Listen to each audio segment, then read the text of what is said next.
Tye Pod, hosted by your friendly neighborhood PhD. Hi, everybody. It's another episode of the Tye Pod, and today I'm joined by Rachel, and we're going to talk a little bit about her experience with craniocervical instability and atlantoaxial instability. Hope I said both of those correctly. Very right.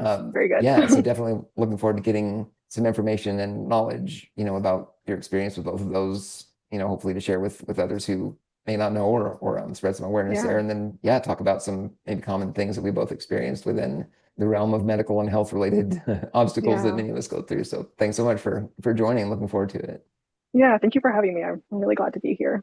Yeah, absolutely. I think the more of these stories we can get out there, the better. So it's definitely something I enjoy. Absolutely. Starting out kind of with a lighter icebreaker type question, is there like maybe a current song that you really enjoy that kind of fits you, or is there like kind of a long-term one maybe that's like a go-to either direction? So this is such a funny thing to say, is the way my brain works now. I'm not capable of juggling the sensory input of music. I love music. It's been such a big piece for me. Sorry, Phil. So let's get into it. But with the impacts on my brain and neurology and whatnot, I hear a bit of music now and it's great, but it's so many things happening at once with the way my brain tracks it. It's very challenging. So I'm like trying to listen to podcasts, follow other things. But I'm actually really looking forward to music. And then the other piece is, I love music, but I always forget the names of bands and songs. So let me just start off telling you about the things that are. Let's totally dive in. That's exactly what I want. So for those of you out there, you can still be smart but not be able to recall things. Absolutely, right. Sorry, right. Such a strange way to start. No, not at all. Not at all. Judgment free.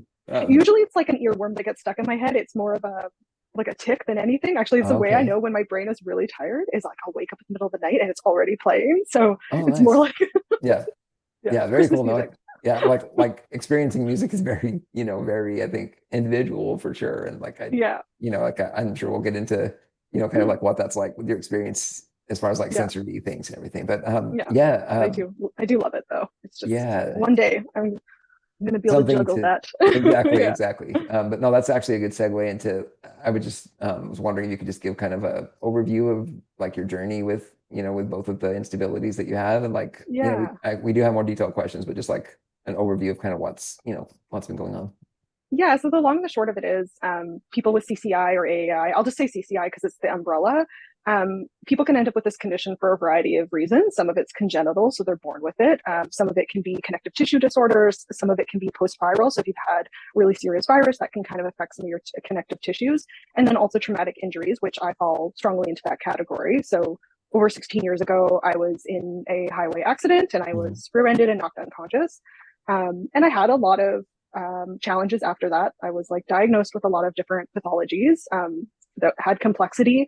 But my most serious pathology was never identified. So as the years went on and I was really good about my rehabilitation and following all the protocols, I just wasn't getting better. And in some ways my protocols got stronger and stronger, but over time my neurological symptoms became worse and worse, which was really confusing. And I kind of fell in a gap in the medical system because I knew that this was a major change where a lot of these symptoms got, more serious, but there was a difficulty linking these two things together. And then the long and the short of it is 2 years prior to diagnosis, I started having more severe neurological symptoms, including a lot of stroke symptoms. So difficulty with speech production, balance. My vision got worse. So having vision loss, I was having times where I was locking in at the most severe form. And then I got diagnosed, which was very lucky that I got diagnosed in the kind of final hours of this condition. The long and the short of it is essentially when you have instability that connects your head to your neck, so your upper cervical, it's a really, really neuron dense place. And so the ramifications of having something wrong with your head and spine is very, very different than more of a general spinal problem. So I had compression on my brainstem. It was affecting the blood flow to my brain, major nerves, including cranial. And also cerebral spinal fluid not kind of backing up. So a lot of people who have this condition, especially in the more advanced forms, you'll have symptoms that are like MS, sometimes a little bit like dementia. There's just a wide range. About over a year and a half ago, I had neurosurgery and it made a huge difference in my life, but I still have a lot of neurological impacts that I'm trying to heal from, more so from the condition and then the layers that will be in my future than the surgery itself. Okay. And as far as that whole, I mean, that diagnosis period was so extended, it seems like, along. And not, I mean, how was it trying to even navigate finding the right care team? Like, was there any kind of, I don't know Oh, about yeah. gaslighting, but like just indecision or not really knowing what to do next as far as the medical stuff? So yeah, like it was really tricky. Like because this resulted from a motor vehicle accident, I was in the cycle of litigation for the first 5 years, which was pretty intense. I didn't know that you could have something that doesn't get better, that wasn't a lack of trying or determination or being a hardy person. So I kind of felt really confused and lost. And also because when your brain is affected, sometimes our ability to self-assess is Mm-hmm. affected. So Mm-hmm. I had a hard time understanding that this could be real, because I think in society, sometimes there's a general understanding that you always get better from something versus living with something or managing something True. or whatnot. So I constantly felt like um, people wanted status updates, and I was supposed to say I was getting better, but I was getting better at protocols, but certain Mm-hmm. things weren't getting better. So trying to get the diagnosis was really tricky. In the first 5 years, I went to tons of specialists. I got diagnosed with like lots of things. Like the motor vehicle accident was hard enough that it like separated bones in my inner ears, for example. So it's like we're on a tangent of like vestibular injury, brain injury, visual injury. Like there's just a lot of pieces. And then in that process, I also sustained a pretty significant injury during an assessment where I had, and this is actually something I, not to scare other people, but if they Mm-hmm. have really serious neck symptoms and like post concussion and all of this, I had an experience where the specialist was asking me to dangle my head, turn my head, and then put pressure on it, and a few other things. And I became severely, like I was bedbound. I couldn't take care of my basic needs or function from early on from that. Like I'd So have just during an showering. assessment, it actually made things Yeah, worse. Yeah. totally. And the tricky thing was, I felt like when you talk about like that kind of being in a medical system and not feeling heard or seen, Mm-hmm. I felt crazy, because I was like, how does something that happens to my neck mean that my TBI symptoms, so traumatic brain injury symptoms, are so much worse? But I didn't understand that that injury affecting my brainstem was why I had so much worse brain injury symptoms. Mm-hmm. So Mm-hmm. anyways, long and story short is I ended up trying to parallel the medical system, stay out of it as much as possible, because it was jarring. I felt like I wasn't understood. I also felt at risk at times, because when your condition isn't understood, you're not always listened to. And I learned as a patient that compliance is really important, but at the same time, sometimes compliance affected me in the future, as far as like I became injured, or I Mm-hmm. didn't do the right things for myself, or I didn't listen to the wisdom I had in my body. And then so your question was, oh goodness. Actually, that's perfect. Kind of just describing the like layers of complexity throughout that Yeah. whole diagnosis phase. I mean, that highlights also how when something happens in the diagnosis phase, or like actually, seeing what's going on, that you Yeah. can get injured more. And then obviously your trust is, really, really affected with the medical system, Yeah. with thinking maybe they're the experts and realizing, well, there's a lot more, nuance to the diagnosis, I think. So I mean, Yeah. that's a really Yeah. difficult thing to navigate, while you're also trying to, regain function, or maintain, and at least what's there. I mean, yeah, Hmm. that's so hard too when you go through something that dramatic, I Yeah. imagine. So Yeah. like, And it was tricky. Yeah. yeah, yeah. And I know I saw a video that talked a little bit about you had to actually leave Canada to get treatment Hmm. elsewhere. Is there anything you or like share a little bit about that experience, and like what led you to do that? Yeah. Like it was so tricky, because like when I mentioned the injury and it getting worse, I realized I spent the years after that kind of paralleling the medical system. So I'd go for like treatments, I would do like lifestyle, health, Mhm. body, all these things, but I kind of ended up veering away from the general medical system, not because I'm opposed to it. I think it has some Mhm. really valuable pieces, but because it just felt like they didn't understand me. And I didn't know that I had this very relevant mechanical piece that was affecting me so much neurologically. Mhm. So I kind of paralleled that. But then when I started having very acute like stroke like symptoms and whatnot, I had to go back into that medical system. And I saw, that many more specialists, but it felt like this condition, it's not that it's not valid, it's that there's no Mhm. placeholder for it. So when a condition doesn't exist within their criteria, where do you go as a patient? And yeah, so I ended up like also doing like visual vestibular rehab and whatnot, and that specialist, which was also um, private care, was like, something's really wrong with you, like you're not making Mhm. your milestones, there's things that are getting worse, like something's really up. And he recommended I see a local specialist who does dynamic imaging, Mhm. and that's where I got diagnosed. So it's one of those interesting pieces where when I would go into the medical system, like I like the first time I had like tremors and vision loss and paralysis for a few Mhm. days, I ended up in emergency, but and they always thought I had MS, and that I was Okay. having a major like occurrence. but then my brain scans didn't look like MS. So they were like, we don't know what to do with you. I would kind of come back out of it, feel lost. And then I'd also feel like I was becoming so fragile that every time I got in a car, went to a medical setting, or actually out and about, Mhm. I was becoming more and more compromised. So it started to be like, how do I manage this? So when I got diagnosed, I was, still seeing specialists, but even when I got that information, I would bring it to the local specialists and they were like, we don't know what to do with this. Like, we don't Mhm. understand how this condition is related to what your symptoms are. And so, yeah, like the long story short is like, I got more and more desperate.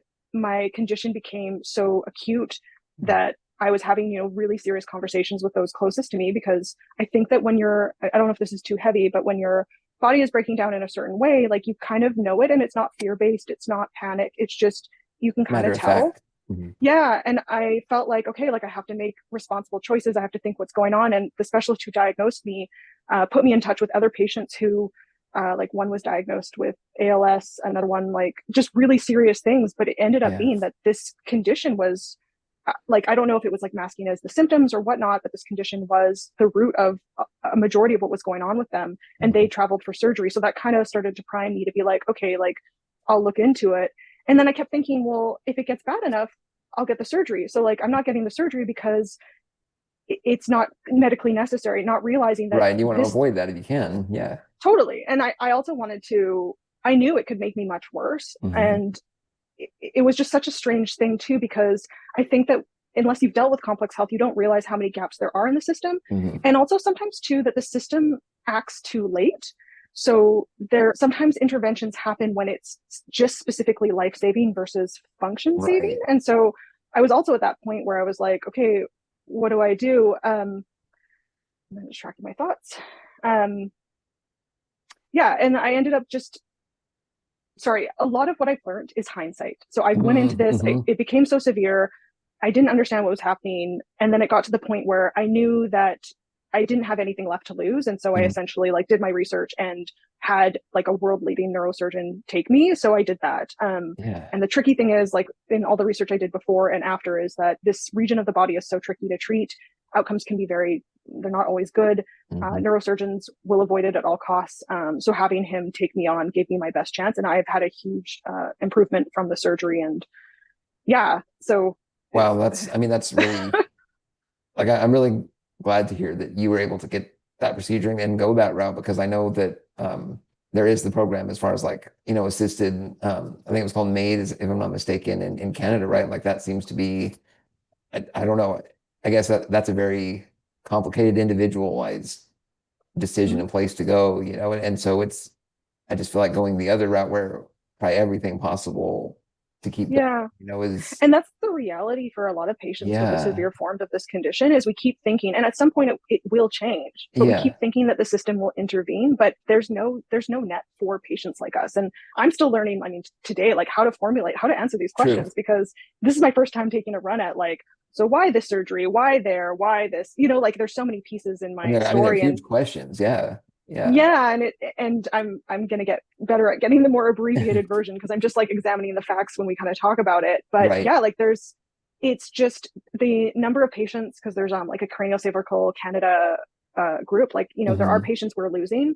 There are patients who aren't diagnosed in time. And then also too, like the reality of it is too, like when I said I had tough conversations with family before diagnosis, when I started having the more severe symptoms, like I was like, okay, if I have another occurrence where this adds on to what I'm already dealing with, like I want to talk to you about what my choices might be, which is essentially talking about MAID. And I had a lot of that dialogue, and it's kind of taboo, but Yeah. I'm it's tricky because I think that I'm glad it's an option for some people. Yeah. Um, I just think about my close friend who had ALS, who passed away, and like the last stages of her life, just Mm. it was really tricky. And I know, when she was having difficulties, like sorry, I don't want to trigger anyone. So anyways, No, are I'll you make sure to okay? put that in, Oh, okay. if as a Yeah. trigger warning, because I know it's a heavy thing, but it's Yeah. for me, I relate to, because I was essentially in ICU for about a month with Yeah. complications from a gallbladder surgery, and like there was just points Uh, there I couldn't talk, couldn't eat, and yeah. bedbound like constantly, and so like those thoughts do come up, Yeah. and it's something to consider, and I think that it's, again, I feel like it's up to the person Yeah. to kind of make that decision with. whatever their support system is, obviously, but it's, something that I do want to make known that that's something that we all can go through, if it's pushed Mhm. to extremes like that. So, yeah, Totally. Yeah. And also that whole piece of like, I wasn't considering it because I felt like my life didn't have worth. yeah, I was just aware that the way I was neurologically breaking down and within the Canadian system, I would not be here today. And I would not have had the gains I've had. Right. And so I was just aware that, like, especially when I'd have times where I would lock in, so where you're completely losing neurological control, mhm, including like swallowing, I was just like, I pictured, what those stages would be like. So I'm losing motor control, I'm losing hand control, I'm losing all this stuff. And mhm. especially after seeing my friend, I was just like, I don't know if I want to have that last year bed bound. And also, people don't also talk about or know about the complications of being unable to move, infections, like all And sorts just of like the things. atrophy of just your muscles alone, from something like that. But you're right, like Totally. it's this snowball effect where, there's already the things that you're going through, and then you're adding on less and less Yeah. function in other areas. I mean, it's just this huge, you know, pressure to Yeah. deal with all of Yeah. it. Yeah, Totally. And I mean, in some ways, I wish it didn't progress my condition to the point it did, just because true. neurologically, like some of it I'm going to live with forever, and I'm okay with that. Right. That's optimistic. Hmm. Some of it I wish, oh, like if even if I'd been treated a bit earlier, like, and when I track back, if I'd understood that this condition isn't being treated here, if I'd understood that you can be valid and have a bunch of physicians or specialists here be like, that can't be it, and the experts who actually know this condition aren't just making it up, that's the Yeah. reality, is they know it well enough to know it's true. I think if I'd had intervention a bit earlier, that would have been useful. But at the same time, like, it did make things very clarifying because I didn't have anything left to lose. And I also felt like Yeah. I'd given it a lot of thought. I'd had those tough conversations with like my partner and the couple closest friends and Hmm. my mom, who was just like, ah.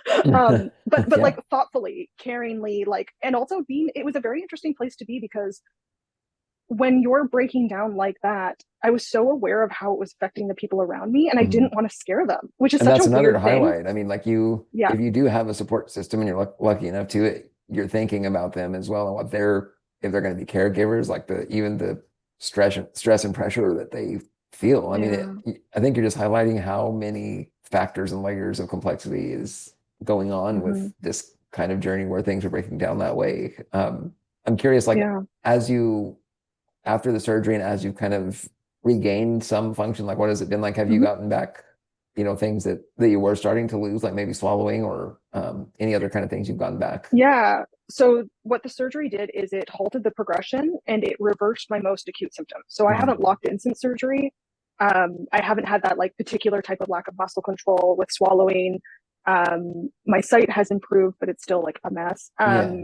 I don't experience paralysis. What I do still have is, like, I guess part of brainstem injury is like, if I'm like, I've worked really hard. Like my days are like, in the morning I'm doing like these mobility exercises that help with like Mhm. decompression, alignment, neural connection. And then I do load now that I've progressed, so I can actually put weight into the load, which actually helps fire the muscles up, and then have a rest, and then I get to go for a walk. Like, it sounds like a lot of work, but it's But like, it's a because routine too. totally. And also, Yeah. I realized that if I don't, like, I'm lucky that I'd learn a lot of skills prior to things becoming that acute, because Mhm. it served me post surgically. Because I realized if I was just going to wait to get better, like, my body wasn't going to do it. It's needed kind of a guide, so to speak. Mhm.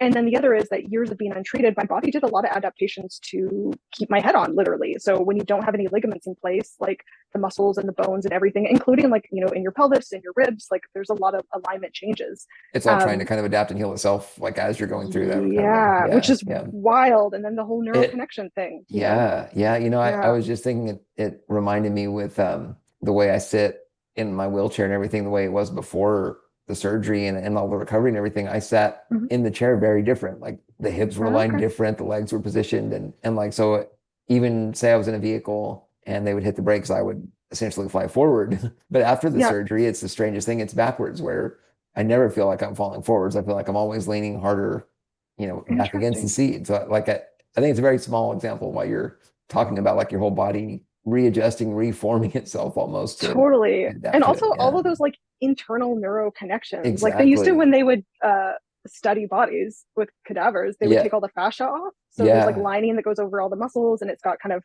I don't know if it's actual nerves, but like neuro connections and yep. whatnot. They would take it off. But like the thing is that fascia gets messages. And so like, for me, it can tighten all the way up through my torso, up Yep. through, like, it's just one of those interesting things. Like you learn about like someone losing their appendix, for example, like that's an unneeded organ, but there's, Mhm. there's adjustments being made and whatnot. And I also wonder too, if you were having like some, I don't know if you were having some chronic problems before, but also like that inflammatory Definitely. response. Yeah. Yeah. And No, I think there were issues with, having like contractures in the muscle joints. And yep. I mean, there was already that kind of adjustment, but then this was like a whole different, like a sharp right turn, and it's like, well, Mm-hmm. now everything's got to reset again. And, you have to Yeah. learn how to like how to use everything again. And I don't know about you, like, did you have to go through any, I don't know, like speech type things or learning how to eat or swallow again? I know there's tests that they can kind of do to monitor that. Like what was the recovery process like there on anything? So it was interesting. Like it's like I dropped into the medical system Yeah, where my neurosurgeon was, and then I came home, and now like I didn't that was have it. that support. Yeah, and Okay. like Okay. it's also been tricky within BC because it's like you can't get your referral under my diagnosis, even though my diagnosis took me to atlantal axle dislocation. So I actually was dislocated, which is really serious, and Hmm. I don't know how long it was in that capacity. But I'm trying to get resources under an MECFS diagnosis, for example. So like Hmm. there's a lot of shortfalls there. Fortunately, I had like a physical therapist who I work with, um, osteopath and whatnot. But like as far as like my brain being able to control the swallowing, Hmm. like that improved like miraculously, I would say. Hmm. The things that are more complex are like the muscles that are in contraction, all of that other stuff. But that neural connection with those basic functions improved a lot. Hmm. And I didn't really have to work on it. What I have to work on now is like, so I can go for a walk now, but you put me in like somewhere stimulating grocery store, or even like in the first year, I would walk with somebody. I also have a cane that I would use for Okay. neuro input. So Hmm. my brain doesn't really know where it is in space. So that's part of like your cerebellum not functioning properly. Yeah. So balance and coordination is tricky. And I guess when my brain gets too much information, I have like Mm. muscle contraction. So it's kind of like dystonia symptoms. So like that stuff I have to work with. So Yeah. you do the homework and then also, practice going in a sensory environment and then pulling yourself out and going back and forth over time. But that Mhm. stuff's taking longer. Like I, got good enough that I could walk on a sidewalk. But if I walked on grass or gravel or something slightly different, or the sidewalk looked weird, I was like, oh, this is no big deal. But my body responded where like contractions, difficulty controlling my body. So like That's it's all involuntary type responses that are happening. yeah, Yeah. it's wild. It's like all of a sudden I'm on a boat or whatever, and I'm not stressed by it, but I'm like, okay. And then so I try to track back. I'm like, okay, my brain doesn't have enough inputs. Like, how do I slow this down? How do I, Mhm. work with it? And then yeah, like I've noticed definitely around the year and a half mark, like that stuff's getting easier. Like I go for a walk and I practice walking across the grass a little bit, and then I go back Yeah. on the sidewalk or like walk past traffic, or now I can pass people on the sidewalk without feeling like or starting to fall over. It sounds strange, Mm-hmm. but it's just like things people see you and they're like, oh, she can walk, but like, what does it take to walk? What are the challenges? How does that Right. tire my brain out? Well, and like when one way, one day it might look, like total, like Yeah, you have full balance and control, and then the next day maybe you're even on the same same yeah, type of walking surface or anything. Like it could basically change just out of nowhere, right? When just kind of hmm, based on what's yeah. going on. Yeah. And Yeah. also, you start to learn that how many systems in your body. I mean, I don't quite know all the systems, but they're all Yeah. working together. So for one Right. person, walking is like, my muscles are tired, I don't feel like walking today. Whereas for me, it's like, especially on my left side of my body, I have to really think about like swinging my leg and lifting it up and moving it. Hmm. And so you're taking a task that is actually becomes quite a cognitively loading task, Hmm. but is great because you're just like building those neural pathways. Also, I guess like nerves that don't get input, like they need input to be healthy and stay alive, I guess Right. is my general Right. understanding. So it's also that other piece about like, you're practicing it, but you're also keeping that connection with something, a nerve that, maybe because of injury, there's less inputs going through it. Hmm. Um, yeah. Yeah, I mean it is a very, very complicated system, and like Yeah. when you're kind of retraining your body to do all these things. Like what's the sort of prognosis going forward? Is it like continuing, those kind of exercises and gradually like retraining and trying to form those connections again? Like is there kind of a long-term Yeah. strategy Like there? I think for everyone it's different. Like it probably Yeah. depends what capacity you're at for how long before surgery. On one Hmm. hand, it's lucky when I was re-injured, because I had a bit of a roadmap seeing it can take a lot of years to get back to walking and doing all that stuff. Hmm. So I have a felt sense of like, okay, I know what it's like. You repeat it. Sometimes the challenge is too much. Sometimes you have to pivot and focus on different types of challenges. Hmm. But there's not a lot of like compass. I do know that whatever it is, I will maximize. I do trust like my ability and my protocols and like working with physical therapy and whatnot, but Hmm. it can be really tricky because, for example, my physiotherapist was like, she's looking through the lens of, she used to do a lot of stroke rehab, so she was really great in that capacity. But she was also like, okay, like when you have surgery, this is how long it should take to heal from surgery. But then you also have neuro injury, and then you also have brainstem injury, and then you have all these pieces that are happening at once. And I think it can kind of make it hard to have that roadmap. But Yeah. I feel like the longer I'm in the process, the more I kind of am trusting the process, because Right. I can see that like at one point, and I know a lot of like people in the States who are able to access care, and it's right for some people, but they're really encouraged to get more mobility in your neck sooner. And I kept trying to visit that, but I think because of all the, I've damage throughout my neck, but because of all the instability, when I would try to approach it carefully and whatnot, I would go into, crash cycle. I'd be stuck on my back for several weeks. I would also nerve impact, so it would make me nauseous and throw up and stuff. And I was like, oh, like maybe I'm doing something wrong. Maybe I'm not pushing enough. Maybe I'm pushing too much. And then now I'm at the stage where I'm able to get more neck movements, and my body's able to work with it. And I guess what it's taught me is that, like, I think advice has to be so specific to the person. Like, the principles need to be there. You need to work with it. But sometimes that goal isn't reachable for good reasons. And also when it comes to like complex neurology, like I feel like I have a real opportunity, and I feel like I've been a little bit of a cat with 9 lives. Like I'm not just playing it safe. I'm being attuned, where being strategic has got me as far as it did. It kept me alive as long as it did with the symptoms I was having. And so I'm kind of like, okay, like little bit by little bit. So, what's the next challenge? What's a similar, step up? So for me, like, there's just like, different types of things there. Yeah. So I don't know. There's a lot to it, and in a lot of ways you become obviously the expert of, your own body and your system and kind of what works. And then you start realizing, well, it's not so much a one size fits all treatment, right? Because I mean, even if it's recommended, sometimes that's not always the order of, of recovery that you can go through either. So it's, I mean, it's very unique. Totally. And there's just a lack of patient and specialist base for like, I mean, I talk to a lot of patients online, and like, there's some supports within the States. For example, there's a few surgeons who do the surgery, but people are often just really lost. Like, what do I do? What's my rehab look like? And, I think that also makes it really confusing, because there are so many layers of what's going on, and there's just not a good, clear path. And so sometimes, you'll ask me a question, and I go in circles, because I'm like, I don't know the answer to that. There's like not an answer. Yeah. Yeah. And even like, it's just so hard to know, like, what is the right thing, what isn't the right thing. And I do feel really fortunate, because I know there's people who've had surgery and ended up doing better for a while and then worse. And because I keep making the hurdles, it's also helped me build that like confidence and trust in myself and my body. And also that I am seeing myself like month to month making little gains. But yeah, like I know that there's things I'm always going to live with. And to me, the important thing is like, having my mind work better, like being able to like do more cognitive load. I mean, I'm very fortunate to have more physical ability, and just like maximizing what I can, because I don't know what tomorrow holds, and I do have risk factors. And the other thing I didn't say too is like this condition, because of how it compresses like your vagus nerve and whatnot, a lot of us patients have challenges with different organ systems or immune system and whatnot too. So it's complex. There's a lot of layers, but just do your best, one thing at a time.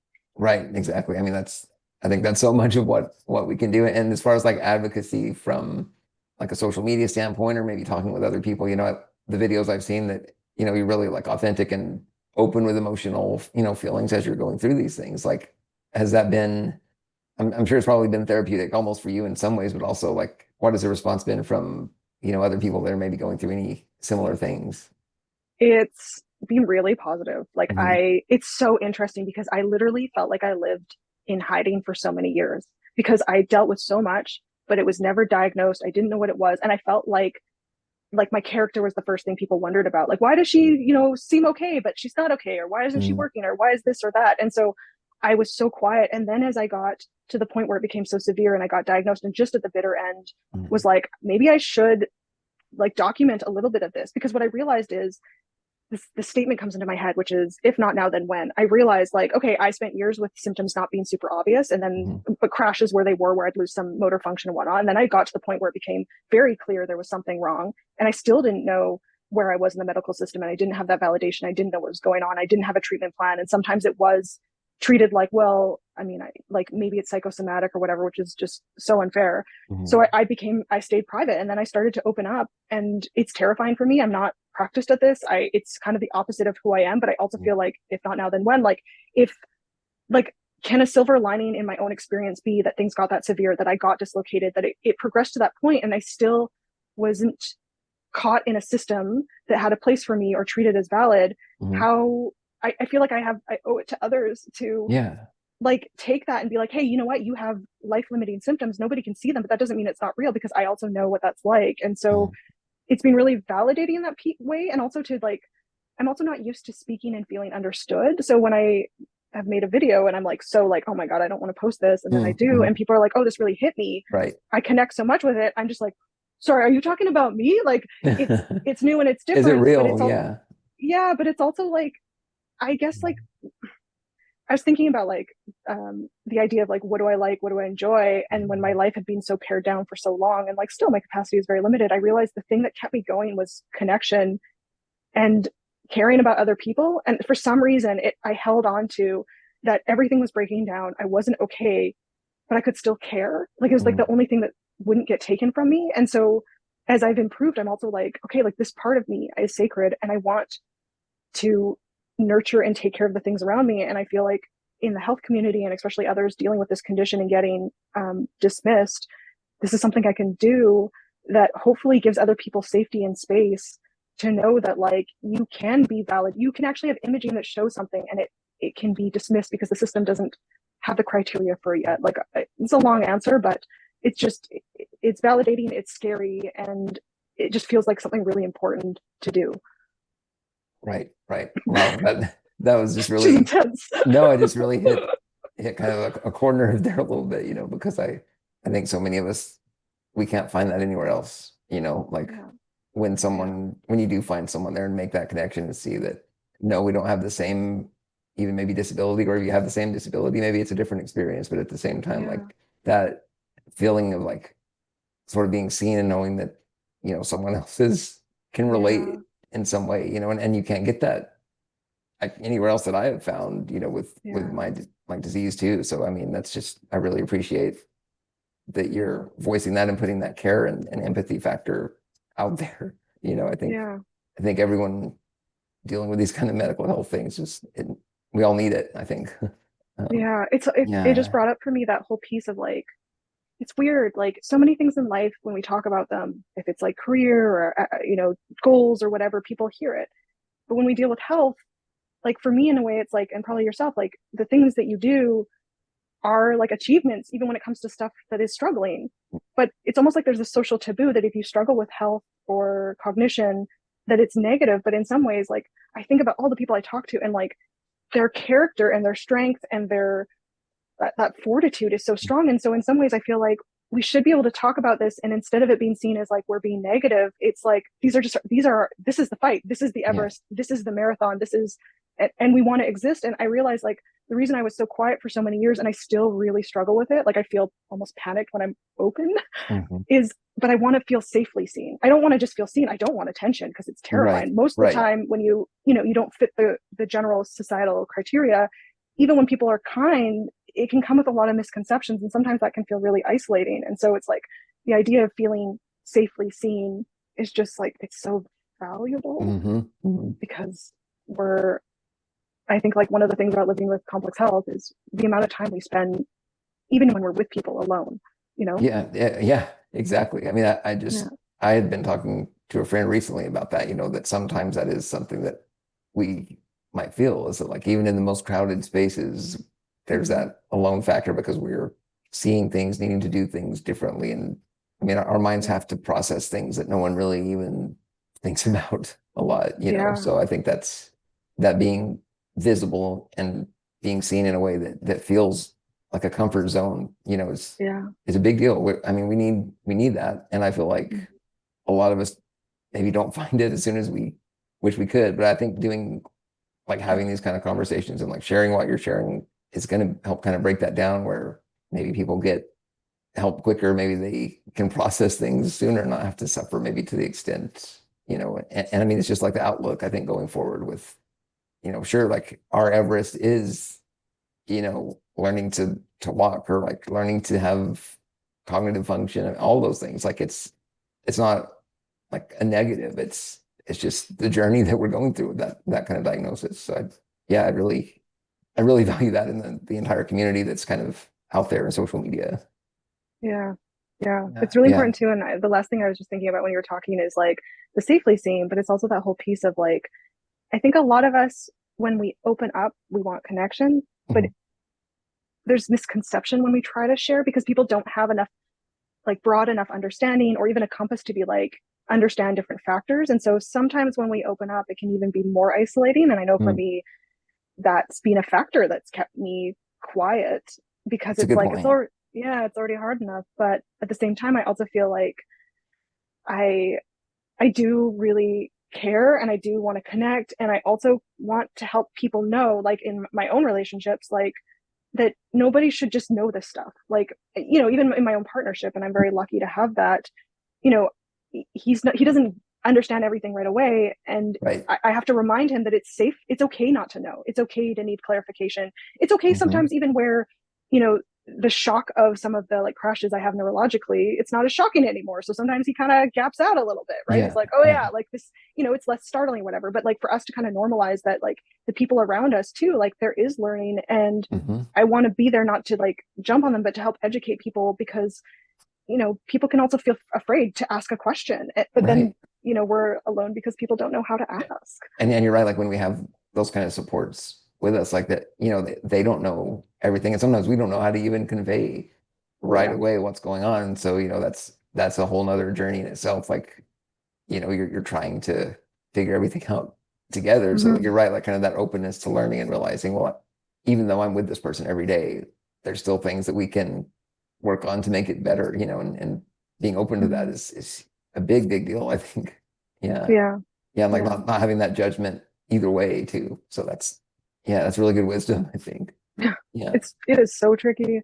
It's so Yeah. tricky, but Yeah. I It's also just, yeah, I want to keep trying. I want to keep yeah. trying with people Yep. and do whatever I can to carve out space. And like you Exactly. said about social media, like I realized like it was really hard not feeling like I had a place in the world for a long Mm. time because I literally couldn't go and do or speak I mean, I could speak, but it was pretty choppy sometimes in the speech production, or I couldn't even like, I had to work so hard at speech production that I Hmm. couldn't understand what I was saying or where I was Yeah. going. Like I was just like, this is too much juggling. That was a total digression. No, But that's yeah, like it's just that connection is just so important. And oh yeah, that's what I was saying. Like with social media too, it's just like finding ways to exist as we are, and also just try on being like, what is it like to not have to hide so much or hmm. mask so much? Like we still do. Or what's it like to say I struggle and be in a community where they don't say, well, maybe you struggle, maybe that's why you have neurological symptoms or whatever. Like now I Right, know it's right. total bunk because I can go backwards and understand mechanical compression. But I think so much of us, even with legitimate conditions, Hmm. people always assume that there's a component where if we feel down some of the time that's holding us back. But really it's Hmm. like, well, that's the cycle. Of course we feel down. We're human. Like that doesn't mean we're Yeah. stuck. Right, right. Yeah. And there's other podcasts I've done too where it comes up that, I feel like in the last 5 years, maybe it's a COVID thing, I don't know, but like that mental health aspect, just Mm-hmm. in general as a society, it's like, well, there's this movement like it's okay now, you can talk about it, and they're kind of built up like, like not celebrity status, but like held in high regard if they're sharing that. But then if you're living with complex health situations or Mm-hmm. disabilities and you talk about mental health, then Yep. it's a whole different discussion, and Yeah. it's much more awkward and uncomfortable, and having that safe space to open up is rare, I think. So Yeah, actually, I yeah. really love how you frame that because I didn't know where you were going with it. But then Yeah. you're like, yeah, they're saying, oh, great, you can talk about it. If you're the specimen of success and accolades and everything, and not necessarily understanding that, like, you can be so driven and have a very small amount to show for it because the Hmm. basics take a lot of strategy and repetition. And, there's so many times you're pivoting through the day because of what your body and brain is doing. Yeah. And yeah, and like, that's the other thing too about like why I'm trying to build awareness but also make space for other people because like I would go for medical attention and I was so careful to be like I would never talk about mental health because Hmm. and also I worked so hard on that to like rule it out, but I mean I'm a human, Hmm. of course I struggle. And then the other is I would always try to focus on neurological symptoms, not pain. But then they'd be like, well, do you have pain? I'd be like, well, I felt like I had to tell the truth. Yeah, I live with chronic pain. And they're like, well, that's it. So Of there's these course, two yeah. focal points that if you happen to have pain, even if you have a really good set of strategies and relationship with it, or if you have you feel down sometimes, those get kind of focused on. And I think it Hmm. kind of gets us stuck because I think the other messaging becomes you have to have this like almost unhealthy optimism in order to be okay. And it's like one of those things I felt afraid when I said it to you. Like, I know I'm going to be living with certain challenges for the rest of my life. And when I say that to people, they're like, what? You had surgery, you're supposed to get to Like 100%. But you're I'm not like, going to be fixed, right? Quote unquote. Like you're not yeah, going to somehow achieve that perfect health level again. Like, totally. yeah, And it's yeah, not I my feel first that. rodeo. Yeah, like sometimes success for some people with some conditions and some times of conditions is sliding back. Like, and how do Exactly. we, like, we need space for people that And it's not I a just bad. recently got questions about like, well, are you going to be on the ventilator for your whole life? Like things like that. Or it's just like, well, I mean, yeah, if I'm doing that, if I'm using the wheelchair and the quality of life is good and like I'm supported, it's Yeah, like, I mean, that can be a really fulfilling good life too, and it's just like that totally. stigma and like thinking that, well, it's just a temporary thing. You're gonna magically heal and be over it, and it's just like Yeah. not, it's not that easy, but it's also not No. world ending. Well, and also too that whole idea of like sometimes adaptive devices limit the burden on the body, which can keep people healthier. True. And I think that like, and there's also these differences too. And I also noticed the way people ask questions, it's almost like they need closure. Like they need to know that you're going to be off the ventilator. And like, it, It's you for know, their own gain it, somehow. Yeah. yeah. And it's also like, and that's the other thing I think about, like, socially, I hope people can continue to be compassionately curious, because Mhm. I think a lot of the time we don't even know what types of questions to ask, That's right? very Like, true. Very you true. know, so the question is yes or no, black or white, are you going to have this forever, versus like, hey, like, do you find it useful in some ways, or in some ways do you find it tricky, or what's the main, I mean, I don't know if this Like a is too more invasive, but open-ended question, right? Like tell me about the yeah, experience and yeah, yeah. yeah, Yeah, that's a yeah, tagline I think that you should use though, that compassionately curious. That has some yeah, nice like a nice flow to it too. But no, you're totally. right. And It is learning as a society, like how do we ask and how do we answer these questions and not be judgmental or condemning, even if it's not the intent, right? yeah, and also to like, I had a friend ask me like a while back, they're like, well, what's it like when you crash? And Mm. I literally, like, I deal with this all the time. I couldn't go into the inventory and think of it. I felt confused. And then I observed myself and I had a crash and I was like, oh yeah, that's what it is. Like, and so in some ways, Mm. like, I didn't have an answer at the time, which hopefully my friend was understanding about. Like, I didn't know exactly how to answer and I felt lost. And so I went in circles. But then later it actually gave me clarity, so that when someone else asked me that question, one, I have more confidence to speak about it. But two, like on both ends, one is the person feeling more confident to ask a question whether they get a clear answer or not, and then the other is for me to be like, you know what, that's actually really helpful for me to know how to frame that for other people, because True. the first time, like I didn't the think of beginning it of, that way. Yeah. Yeah. yeah, So you're using, I mean, you're kind of like gaining experience and what is it I'm going through and maybe how do I communicate it better to the people that don't understand it. And I mean that to me that can only lead to improvements in, I mean, just like regular interaction, but also like care yeah, management and maybe totally, explaining, say you have a caregiver coming in and that you need to give them an answer on this is what it looks like, and how you can respond. I mean, that's a really good mm-hmm. point that you can Yeah, sort of optimize, like incrementally optimize maybe your own way of answering questions. So yeah, totally. And to feel interesting. more understood too. And I Mm. think in hindsight, the reason I was also thrown off is I was like, oh, when I crash, I have difficulty with motor function. But then I'm like, the surgery made my motor function better. And so I almost got overwhelmed, because I was like, how do I make sense of this? And then I spent a little time Yeah. observing myself, because I don't know if you've experienced this in medical settings, but like they ask a question, I can't come up with an answer right away. And as someone who's been dismissed for a long time, I'm so afraid of saying something that isn't accurate, because I don't Mm. ever want to have something feel like an exaggeration or Exactly. Yeah. not be right or be inconsistent.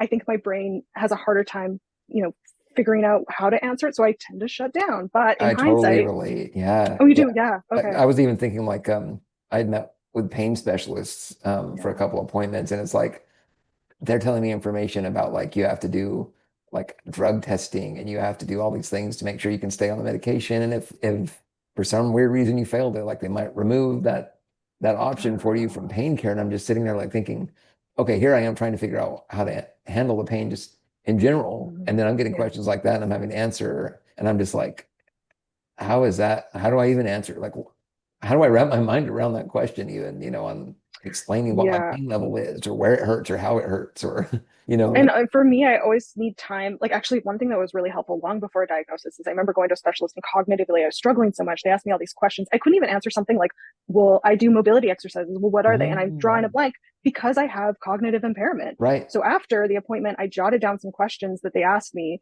And then over the next few weeks, I actually would review the questions and observe myself. And because I was observing myself and I knew it to be true, it was also easier to figure out how to communicate it. And then I ended up writing, which is so hard for me, like a report and giving it to the doctor. And I started to learn that I'm not great at the first part, but in hindsight, if I have time to connect and understand myself and observe and see that it's valid and that it's not like confused trying to put memory together, I do better. And with what you were saying too, I was thinking about the stakes of like, okay, if they invalidate me or I do something wrong or I feel like I'm on the witness stand, like I need this for function. And then also too, society is also different about pain management. Like there's something about it being the easy way out versus like it's very it's almost different incriminating, right? Like you feel like you are on the witness stand, like being judged for it. And I mean, those kind of anxieties make it impossible, you know, and it's like, well, it's not an easy way out. It's a way to have the function that we need to do things, you know. And it often doesn't remove like prior when I was taking medication regularly, like it didn't remove pain. It gave me an edge that was function. And I think people associate it with,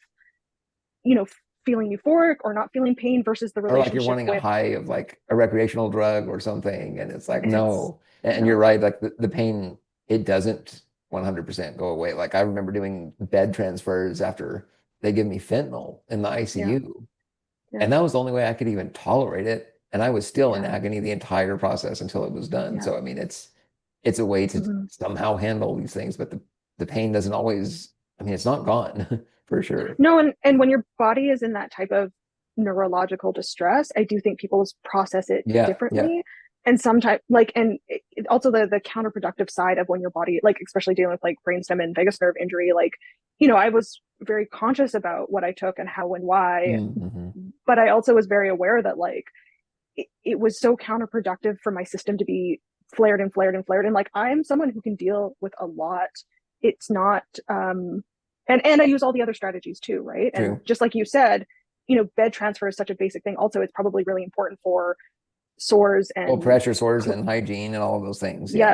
Also too, people don't realize how painful numbness is. Like it's, you know, it's the worst. Yeah, it really is. And brutal. In fact, like if I'm positioned in my wheelchair like a tiny bit different than usual, like nerves can go numb and cause all kinds of problems like that. So and I was also just thinking too, like for so many people, those appointments and visits while they're there are so, your mind's in a different space, you know, you're like, there's more anxieties there and you're in a setting that's really uncomfortable. And so to me, it makes total sense that you step away, you get back in a space where you're relaxed and you're analyzing, looking at it. You know, I think that you can make decisions, or at least in my case, I think I can make, you know, more clear decisions than I have in the past by reevaluating later and writing down notes, reaching back out to, you know, the care team. So that's really valuable to think about too. Yeah. Wow. So many directions to go. But yeah, I really appreciate it, Rachel. And I know we could probably keep the conversation going more, but I definitely, we can do it again sometime. Exactly. And there's Zoom fatigue, right? Like there's breaks that are needed in between Zoom calls, but no, I'd love to, you know, maybe pick some more detailed topics and dig in a little bit more on those too. I feel like that would be really cool. And it would help my brain when it's like a focus. Well, I had a bunch of light bulb moments too, just talking about these things. Yeah, I really appreciated talking with you and like your openness, and also just to say too that like there was points where I felt like heard, and I felt like I could feel that you felt heard, and I just that was just really valuable to me. We could both have light bulb moments at the same time. Yeah. No, I felt that too. That was really good. I really appreciate it. Yeah, definitely. And I'll you know, share your information on how to get in touch. Is Instagram kind of the way that, or the place that you navigate, or ask people? Yeah, so I have the same handle on Instagram as oh my God, YouTube. I'm on YouTube and Instagram, Rachel's CCI Path. Either is a great place, and then I'm also technically on Facebook as Rachel's CCI Path, like that's my name. But